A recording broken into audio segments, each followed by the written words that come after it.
Alright people,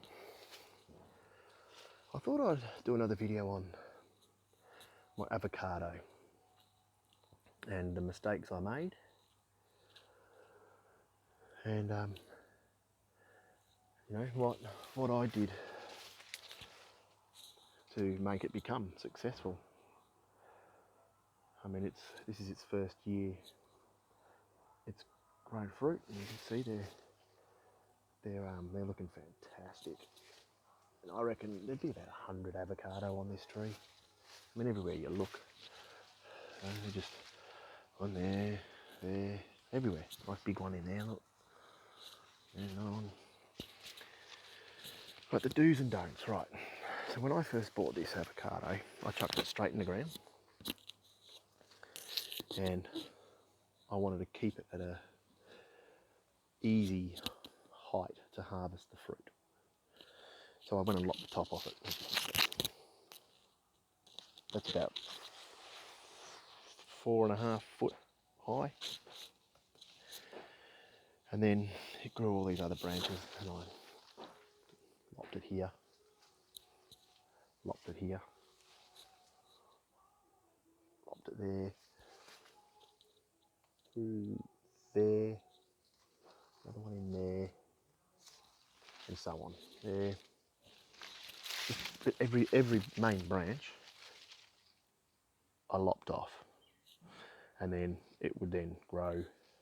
Well, there's a whole new branch going off there. There's a 4.5, 5 foot branch that grew off there. Right. But what I was doing, every time I lopped these branches off, I was causing the tree to go back into a growth mode, and it would use all its energy to grow rather than produce fruit. Although it flowered, like you wouldn't believe how many flowers. All the flowers would drop off, all the tiny little half-size pea avocados, they just all fall off. Did it for several years in a row, and I was getting really frustrated. And then I was talking to another fellow gardener who had an avocado, who said, don't trim the branches, don't lop them. Every time you lop them, the tree wants to grow more and it can't produce fruit.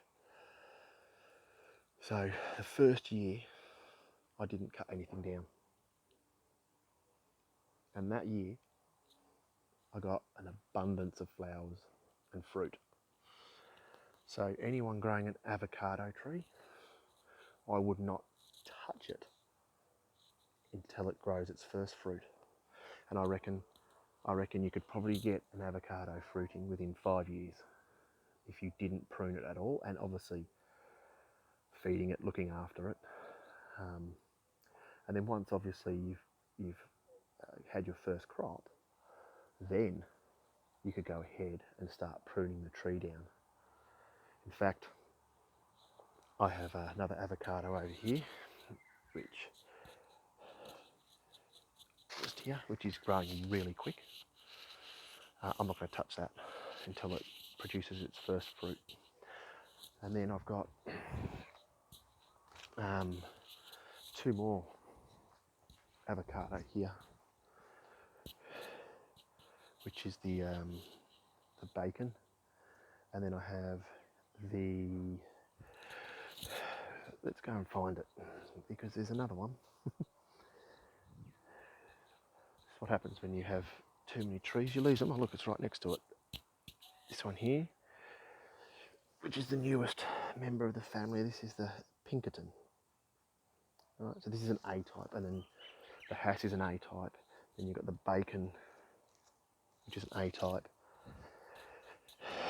B type, and then the Faute, which is, I think, a B type.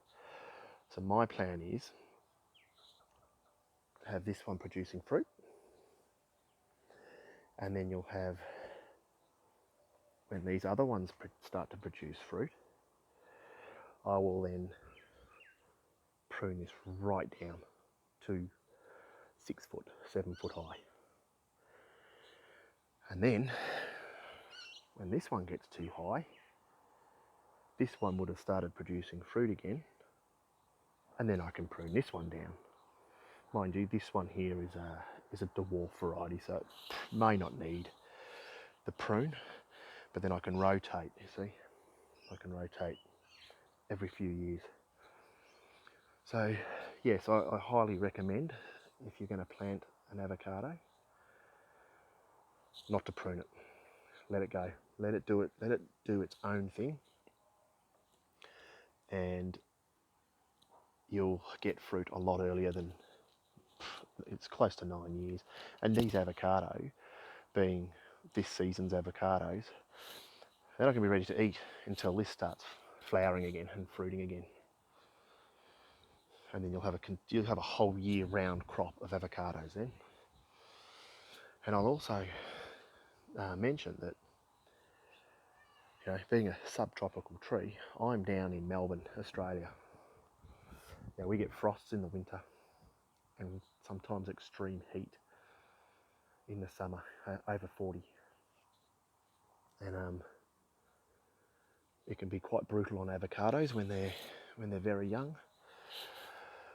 So I'd highly suggest to leave your avocado in a pot for minimum 2 years.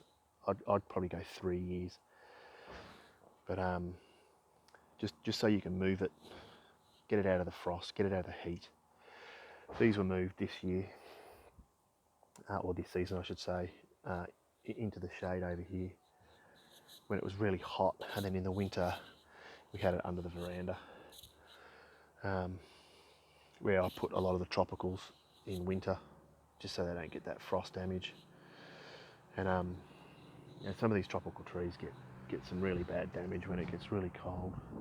It goes black. This is a black sapote, and this is all frost damage.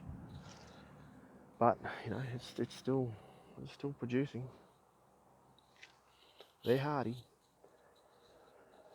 So yeah, what I'll do is I'll keep on updating, I think, on just avocado. It's one of my favourite trees to grow. And we'll compare this Hass avocado, which I really didn't know much about when I put it in, but I've learnt a lot now. So we'll keep tabs on the Fertiliser avocado over there, behind that banana. See how long it takes for it to get its first fruit. That's its first year in the ground. It's crazy. It's